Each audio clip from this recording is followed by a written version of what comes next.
Welcome to the She Said Privacy, He Said Security podcast. Like any good marriage, we will debate, evaluate, and sometimes quarrel about how privacy and security impact business in the 21st century.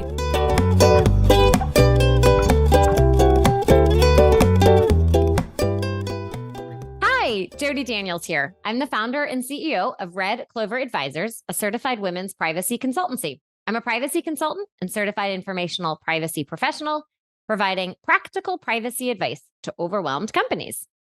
Hello, Justin Daniels here. I am a shareholder at the law firm Baker Donaldson, passionate about helping companies solve complex cyber and privacy challenges during the life cycle of their business.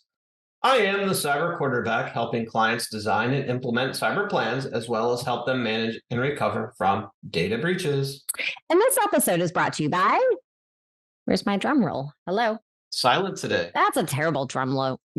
Can't speak. Drum roll.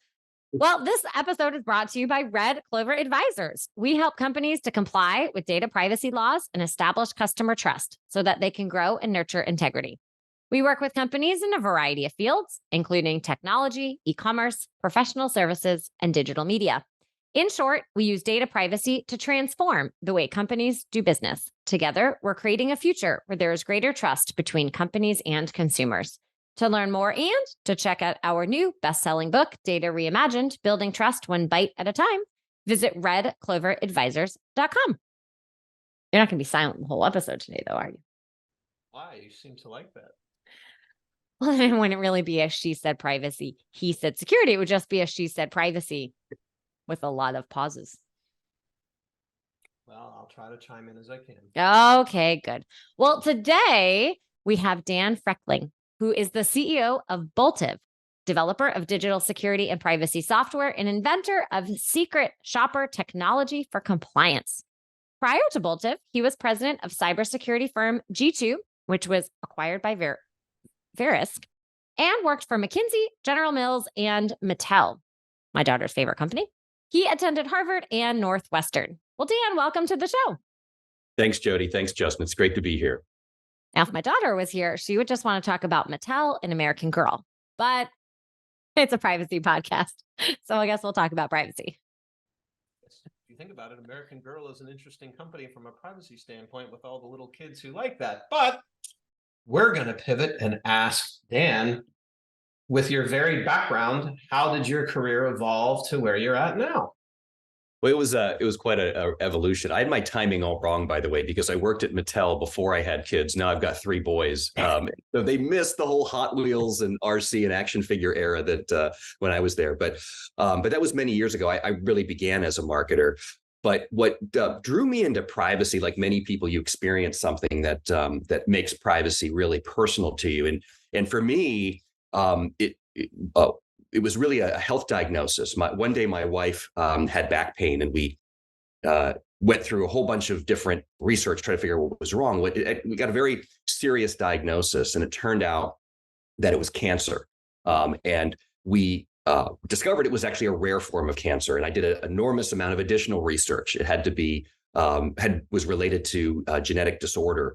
And as I was doing this research, I discovered something very odd, which is I started to see cancer ads follow me in unexpected places when I'd go check out sports or check out entertainment or try to get away from the medical research I was doing. These ads would follow me. And these ads were so pervasive that even after she passed away, which was about 3 years ago, I still saw the ads. They were very durable. So that left, for obvious reasons, a very kind of indelible mark on me.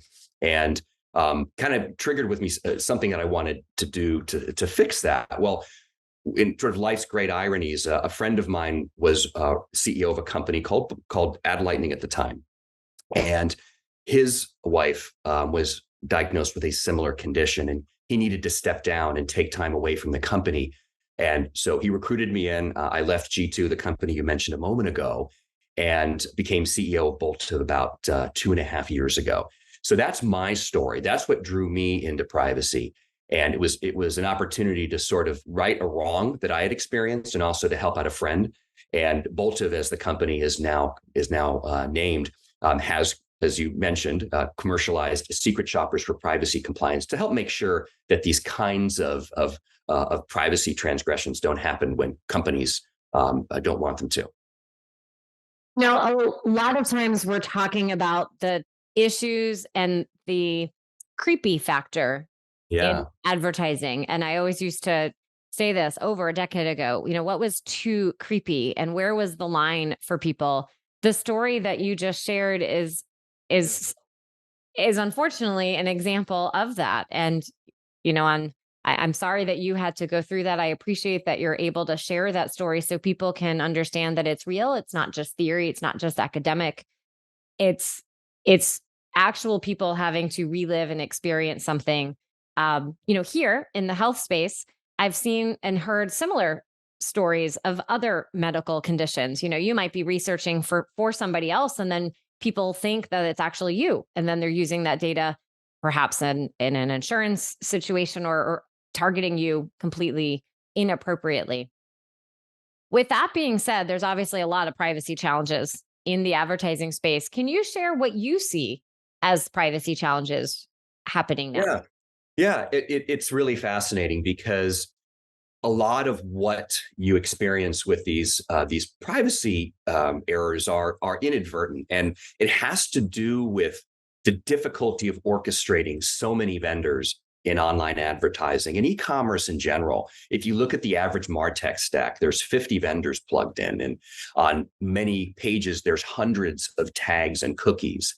And even if you're a media company, you'll deal with 20 or more supply side platforms. So it becomes this sort of nth party problem for what we call digital objects, which are those on-page scripts and beacons and pixels. And then the online advertising, which can come in through various methods like iframes.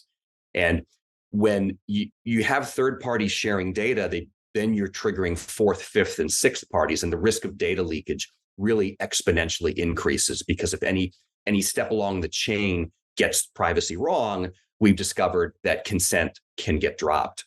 And so in addition, what's true one day may not be true another day, because it's an ecosystem of vendors that are shifting and changing as they work together, as they partner together. So it's in kind of a summary form, it has to do with the interplay of consent, digital objects, and ads. And it's this layering of vendors in a world where you've got an e-commerce layer on many websites, a MarTech layer, an ad tech layer, and now a privacy layer with consent management platforms and other technologies. It's quite complex to orchestrate. Many people think ad tech is one of the most challenging areas in privacy, and many people really don't understand all these tags.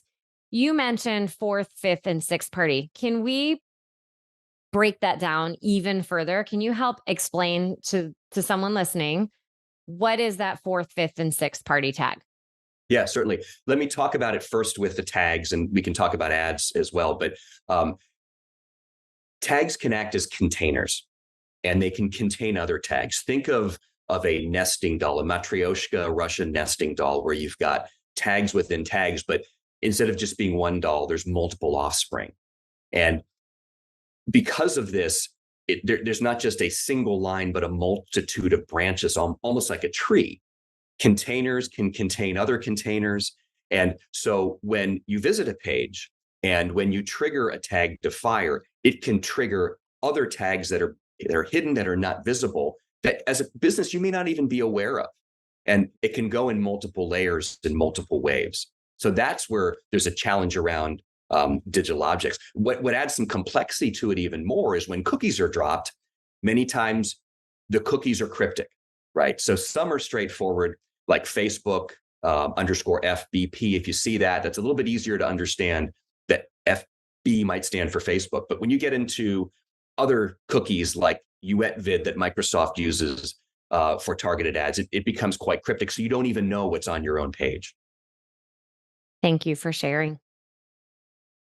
So let's talk a little bit about Boltive. I love this idea of the secret shopper, because I know that's what companies use to go in to see how their employees doing. So it sounds like you are taking this concept to say, hey, how can we figure out how a company is doing with its privacy compliance. So maybe you could talk a little bit about how Boltive is being the secret shopper for compliance. Yeah. So we have developed technology that was initially used for security because we had to trigger malicious payloads to open from bad actors that were hiding malicious browser extensions and redirects and other things within online ads. So over the years, we had to develop a way to look as much as possible like real users with real location, devices, behavioral history, all of those things. And we found actually that technology was very well applied to privacy because it allows us to visit pages as real users do and forensically capture everything that's going on, like a smoke test for consent systems and for the digital objects and for the ads that we were talking about a moment ago, to see when somebody opts out, are the right objects being suppressed and are the ads that are not going to be retargeted being suppressed, or are they being enabled due to some error along the way? And so being able to do that also allows us to do the flip side. When users opt in, then they're willing to share their data. So the tags and ads should be following them in line with their consent. So it's a bit of a smoke test that works both ways. But because it's not intrusive, it's a low traffic way to do it, and because it's machine driven, we can capture everything that's going on and then dial forward, dial back, and see, hey, if there was a data leak of some kind, where did it happen and how can it be corrected? What does that look like? So who's typically the person who's reviewing the findings that you have?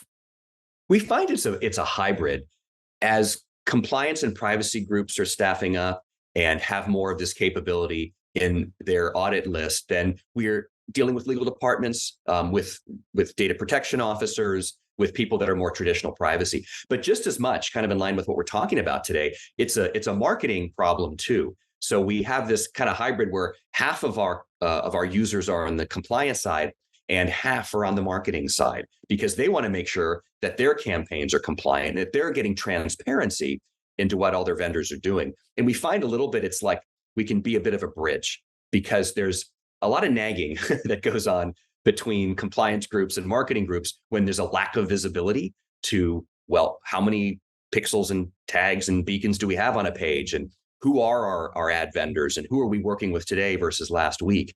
So being able to have that common, single place to look at, to log in and see exactly what's happening, it keeps the compliance people from having to nag marketing people to tell them what's going on. And it gets the marketers to free up their time from having compliance people on their backs. I was recently talking to some chief privacy officers and they were complaining about that exact thing. The issue of knowing what's actually there and trying to get marketing to pay attention or do anything is a big deal. One of the pieces I'm curious about is you mentioned many companies now have some type of consent management software that they're using. How does what you're doing connect or interact with those consent platforms? And so one of the things I'm thinking about is you might have a list that scans, here's all the different cookies. I also might have some type of, cookie consent scanning that's scanning, and they may very likely not actually match. What happens then? Well, yeah, overall, we find that a lot of companies are inadvertently sharing consumer data. And when we talk to senior privacy leaders, they often say they've made these investments in consent management platforms and they're doing cookie scans and other forms of privacy tech to try to comply with regulations. But occasionally they say, well, they just feel like they're not ready, whether it's the July 1 deadline that recently passed, or whether it's the deadlines that are going to be cascading end of this year and into next year, that when enforcement starts and cure periods end, they find it, they really discover it's really hard to orchestrate company and vendor data sharing. And so it's a bit of like a trust, but can't verify state. If you remember the Cold War mantra, what if there's something wrong we don't know about? What if something does go wrong and we need a paper trail?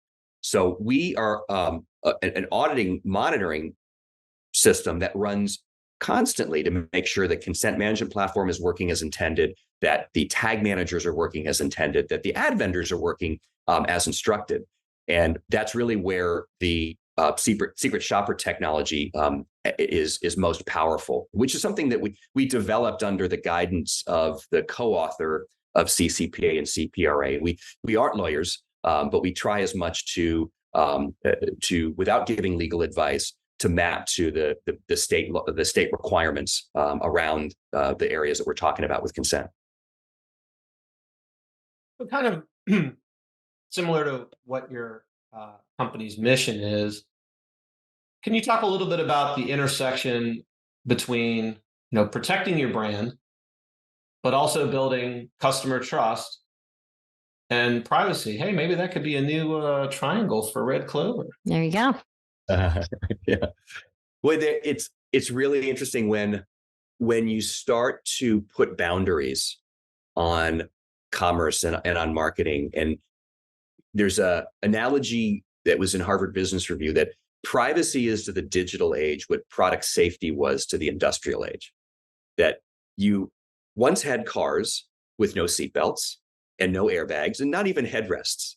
But now you expect those things. You expect cars to be safe. You expect medicine to have safety seals. But there was a time when none of those things existed. It's a combination of kind of grassroots consumer pressure, laws and regulation, marketing positioning, companies like Volvo taking a safety position, or Tylenol or Apple in privacy. But at the same time, there's a segment of people who care about privacy, consumers who care about it. And it's about 1/3. There's various studies, BCG, Google, Cisco have done studies. But this segment that cares about privacy and reads privacy notices is about 1/3, but it's going to keep growing based on demographics because it's 40+% of those 25 to 44, and it's only 14% of those over 75. And so when you see the demographic change and you see more people caring about privacy, I really believe it's going to follow what we saw in product safety, especially as people who are online shopping, more affluent, do care more about privacy, and they'll switch companies for privacy reasons. So I do see it's more than rhetoric. There really is a link between brand protection and privacy. So you mentioned something interesting when you talked about product safety. So when we're talking about the privacy tech, the ad tech, I worked on my first large-scale AI deployment last year.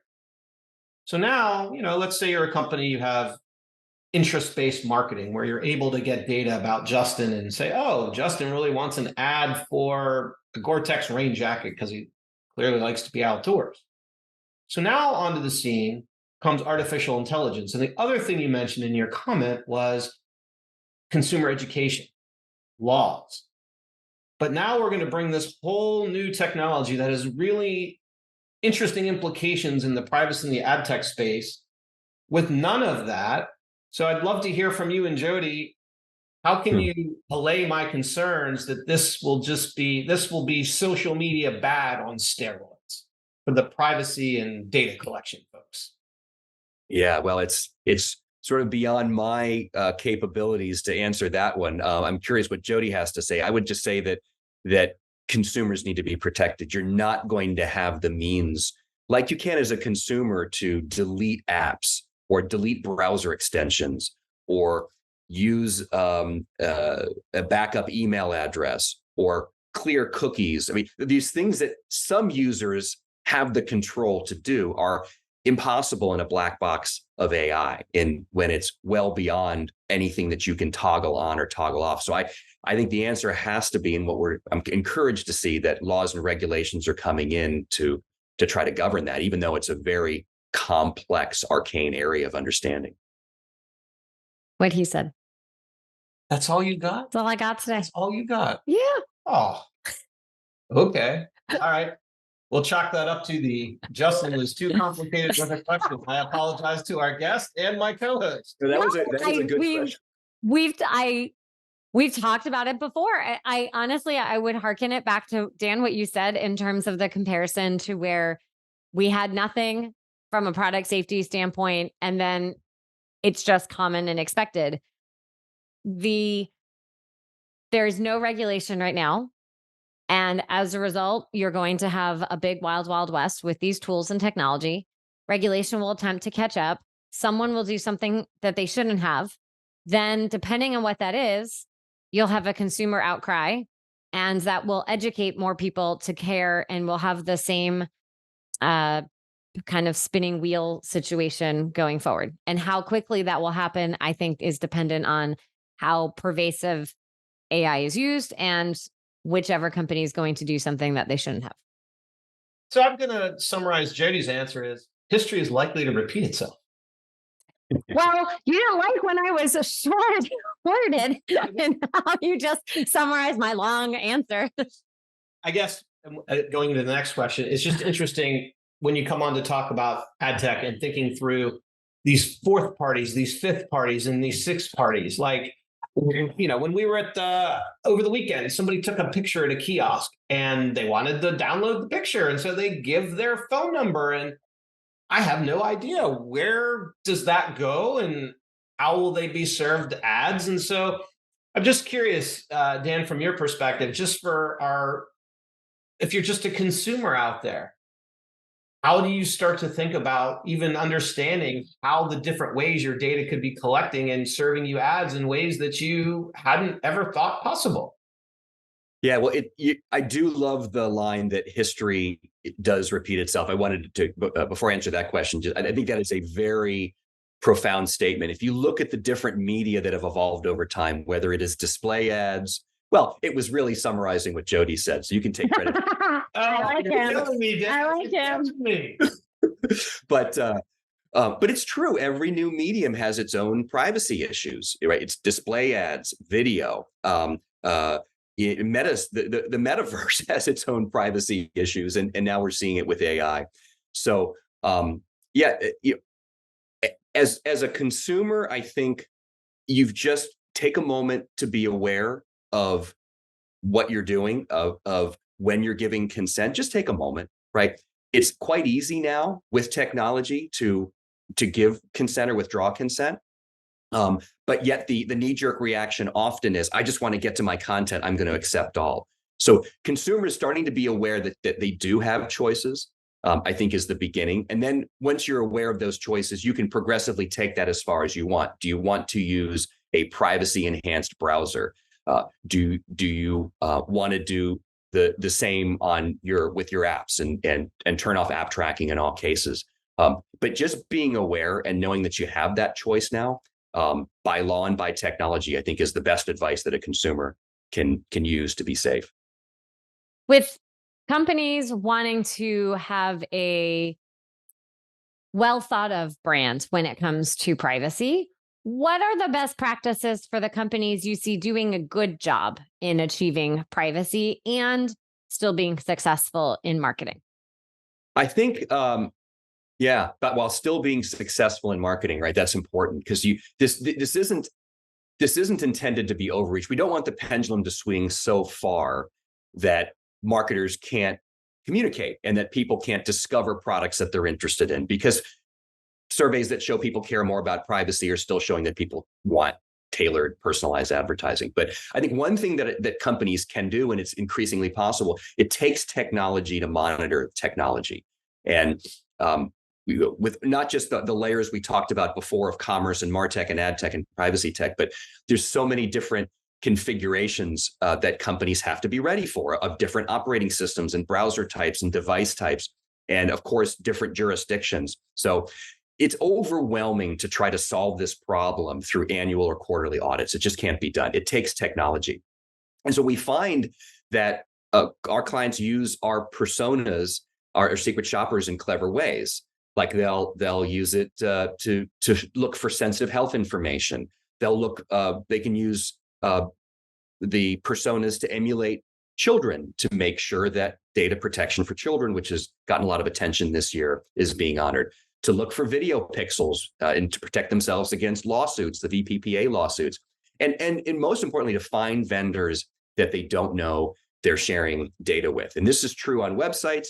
And this is true, the same practices of using technology to monitor technology in apps also. Yes. You're looking at me strangely for anyone who can't see me. Well, I find it interesting. I'm just curious for the benefit of audience. Did the two of you know where the origin of the VPPA law came from? Why don't you enlighten everybody? Robert Bork, is that the story? Yeah. Dan? Man, I think he's got ESPN. He might. I bring it up because it's interesting that law was part of his confirmation process, where back in the day where you would actually rent videos at like Blockbuster, they were trying to go and find out what kind of videos he was renting. So they passed a law. And what's interesting to me is I think it's becoming back in vogue, because guess what kind of right of action it has? The private right of action, which is of interest to personal injury attorneys, and that.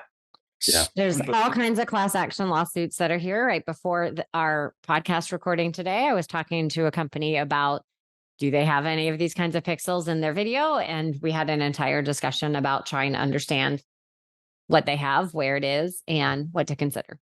It is fascinating how laws get passed and then decades later they become reincarnated in forms that the writers never imagined. What I love about that Robert Bork case, of course, he was never confirmed, and who knows if his video history had to do with that. But it certainly galvanized the Congress, who said, well, it's okay to do that to him, but I don't want that done to me. So let us pass a law so we can protect ourselves from getting outed from our video history. Well, Dan, you make an interesting point about how Congress passes laws, and maybe this is of interest for privacy. So I was reading an article. Unfortunately, we all have young kids. One of the leading causes of death is people who die in swimming accidents. And apparently, what happened back in the 80s is some congressional person's granddaughter died from swimming in an accident because they got sucked into something under a pool. So they passed a law requiring a new design of pools so that could never happen again. So it's almost like, well, if one of the members of Congress had their identity stolen or something like that, maybe they might think differently of these laws that your technology helps us to manage. Fair point. Interesting. So, well, Dan, with all the knowledge that you have, and you have shared some really great tips so far, but we ask everybody, what is your best privacy tip if you are hanging out socially? If I were hanging out socially, and as we talked a little bit, I got 3 boys, and so the hanging out social part of my life is kind of in the past and maybe in the future. But if I were at a cocktail, they count. You might be hanging out with their friends and their friends' parents at a ball game or a birthday party. Okay, imagine, if you will, a ball game. Then I think for companies. So for me personally, I had to flush out a lot of misconceived notions about how, as a marketer at Mattel and General Mills and other places, I wanted to collect as much data as technically possible. Right? That's what I wanted to do. That's how I wanted to be successful. Well, I had to flush a lot of that out. And as we said a moment ago, privacy is not intending to suppress or snuff out marketing. It's intended to make it more trustworthy. And I think for companies, think about, but before you collect data, stay up to date on the rules, the state regulations, the federal guidance, FTC and OCR in particular, and the class action outcomes that we mentioned just a moment ago. And then think deeply, do you need all the pixels and the tags and the cookies and the SDKs in your apps and all the data partners that you have? Is there a less intrusive method? And is there really a purpose before you collect? And then if you must collect the data, once you go through that process, it's really important, as we see out of California rulemaking, to audit your vendors, right? To perform due diligence on those that you're in contract with, to check your own consent systems to make sure they're transmitting opt-outs properly, and then to check the other aspects, the digital objects, the ads, the supply side platforms, the ad networks, to make sure that they're passing consent and honoring it properly down the chain. Good tips. Thank you for sharing. especially interesting part of what Dan said is his own personal transformation, because I'm still routinely advising clients, if you don't need the data, you don't want to get it, because now you're potentially creating a big liability. So it's interesting to hear how someone in the industry has evolved their thinking. Yeah, I mean, database structures were routinely read or write and not delete. The consumer databases were growing, intended to grow with more and more data because storage was cheap, which led to a lot of the abuses and excesses that we're unwinding today. So, Dan, when you're not building Boltive, what is it you're doing to have fun? I think it's trying to keep up with my boys. I'm slowly exiting the era of having to drive 3 kids to various activities, as my oldest has now gotten his license and is able to pick up some of that. But working and raising kids is kind of the 24 hours a day, some time for sleep. But other than that, that's how I will say it keeps you young. I will say having 3 boys means that I have to stay active. So there's some goodness in that too, from a health standpoint. I hear you on the working and parenting thing as a mass consumption of time. And in between, there's some sleep, maybe some exercise, and some eating. Yeah. Right. All chores have to be done. Well, oh yeah, there's those too. Dan, it's been so much fun. Where can people connect and learn more? Yeah, visit our website, boltive.com, Boltive. And I love to talk about privacy on LinkedIn. So I'm just Dan Frechtling at LinkedIn. Connect with me and let's talk privacy. Those are the places I hang out digitally. Wonderful. Well, we will be sure to include those in the show notes. And thank you so much for joining us today. It's been a real pleasure. Thank you both for allowing me to be a guest.